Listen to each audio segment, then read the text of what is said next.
penumpang kapal feri Teluk Sinabang nyaris mengamuk di Pelabuhan Baluhan Sabang pada Minggu siang. Para penumpang kecewa terhadap awak kapal yang tidak menurunkan ramdor sehingga penumpang tak dapat masuk ke kapal.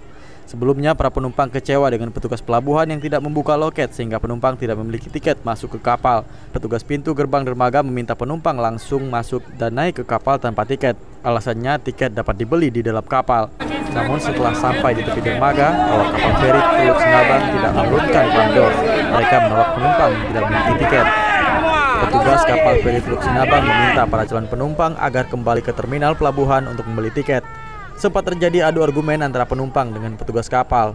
Namun akhirnya setelah awak kapal memberikan penjelasan kepada penumpang bahwa loket telah dibuka, para penumpang pun langsung berhamburan kembali ke loket untuk membeli tiket.